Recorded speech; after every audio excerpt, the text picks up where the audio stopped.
Square root of a perfect square monomial. We're asked to simplify, and this radical really has two different things underneath it. It has the number 36, but then it has the variable x raised to the 16th power.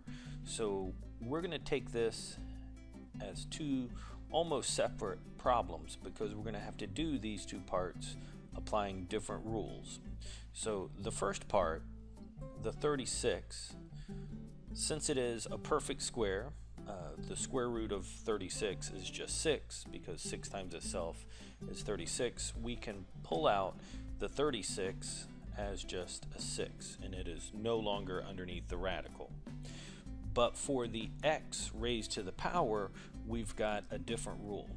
And for that, our rule is that if we have the square root of a variable being raised to a power,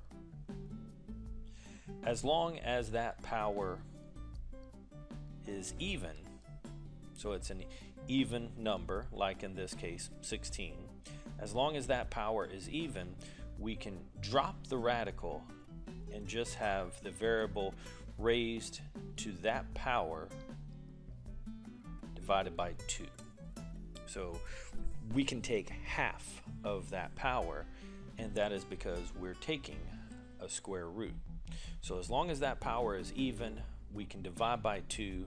In this case, we do have x to the 16th, so that would be x. 16 divided by 2 is 8. So two parts of the problem. The whole number part, we used one rule. 36 was a perfect square. And for the other part, the variable raised to the power, we had to take half of the power. So that gives us our simplified answer of 6 times x to the 8th power.